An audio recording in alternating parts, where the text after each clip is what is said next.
palavra de sabedoria. Porque a fé vem pelo ouvir e o ouvir da palavra de Deus.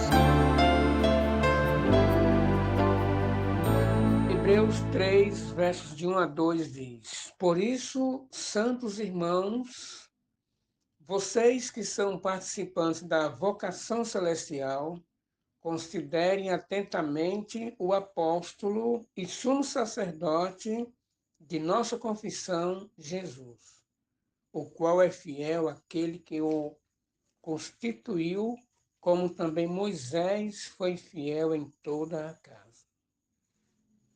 Aqui o apóstolo, mais uma vez se referindo a Jesus. O livro de Hebreus, todo o livro de Hebreus aponta para o centro Jesus. O assunto é só Jesus. E aquilo agora chama a atenção dos santos. E quem são esses santos? Na outra religião, quando se fala santo, vem na mente logo o quê? Os santos. Uma estátua, uma imagem, aqueles que foram martirizados, aqueles que a igreja constituiu santos. Por exemplo, lembrei agora da Benigna. Benigna é uma menina que foi estuprada e assassinada. Só por causa disso, a igreja elegeu ela como santa. Já tem um sacerdote de Juazeiro, o padre Cícero, que fez boas coisas pela cidade.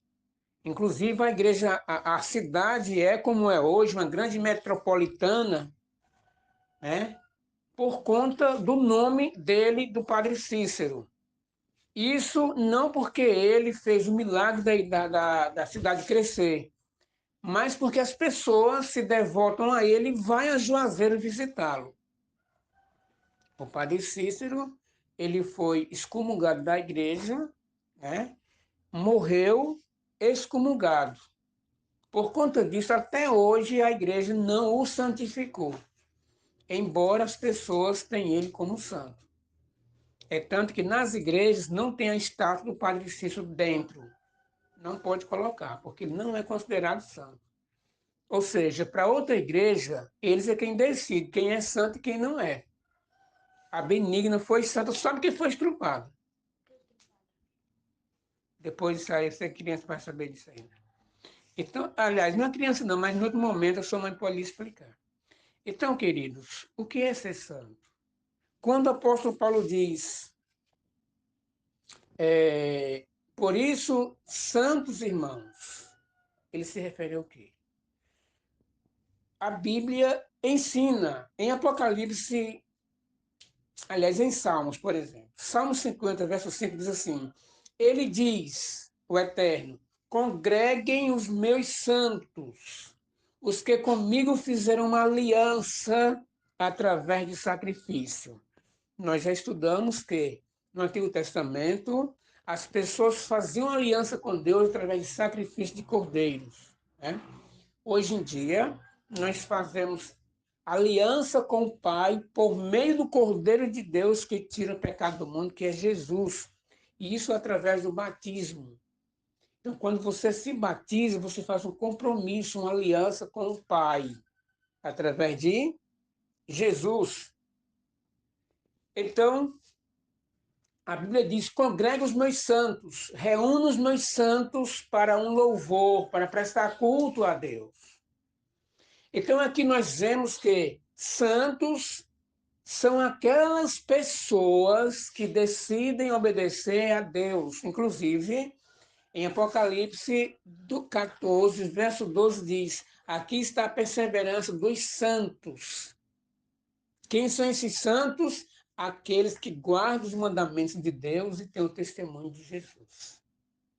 Então, ser santo, queridos, não é aquele que bota uma pedra na cabeça e sobe uma montanha. Ser santo não é fazer sacrifício. Ser santo não é ser martirizado por qualquer coisa. Ser santo é, acima de tudo, tem duas características. guarda os mandamentos de Deus e tem o testemunho de Jesus. Existem algumas denominações por aí que dizem serem servos de Jesus e faz aquela festa maravilhosa, aquele carnaval, aquele banquete, aquela balada em nome de Jesus, como houve aí recentemente a caminhada para Jesus, marcha para Jesus, uma coisa assim, um verdadeiro carnaval. Com músicas que levam você a balançar o esqueleto. E dizem, nós somos servos de Jesus Cristo, nós somos santos de Jesus. Quem são os santos? Diz a Bíblia, aqueles que guardam os mandamentos de Deus e têm o testemunho de Jesus. A maioria dessas pessoas que estão nas caminhadas, nas marchas para Jesus, nas baladas de Jesus, elas dizem que os mandamentos de Deus não precisam mais guardar, porque era de Moisés. Esses mandamentos foram abolidos na cruz do Calvário. Quer fazer um teste? Pergunte.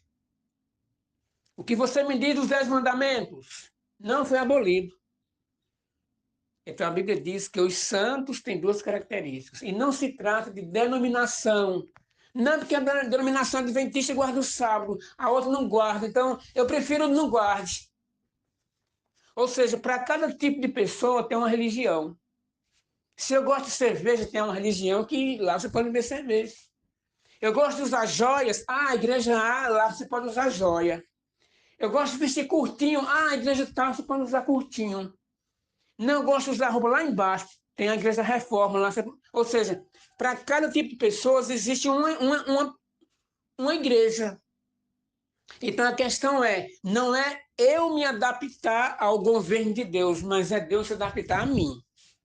Eu sou assim, a vida é minha, meu corpo, minhas regras e pronto. Tem alguma religião que dê certo para mim?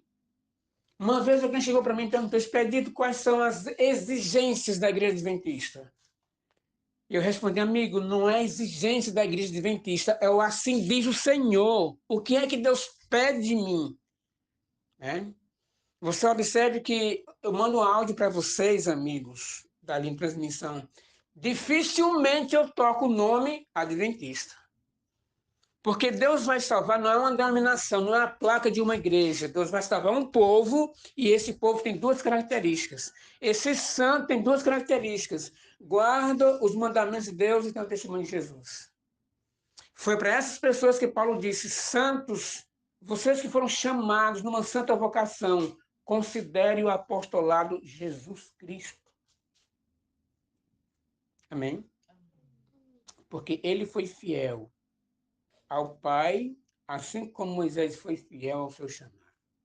Então, o centro é Jesus. O centro não é a igreja A, não é a igreja B, não é a igreja C. Enganam-se quem pensa que Jesus vem salvar um grupo. Os grupos estão sendo usados por Satanás para separar as pessoas da realidade que é Deus.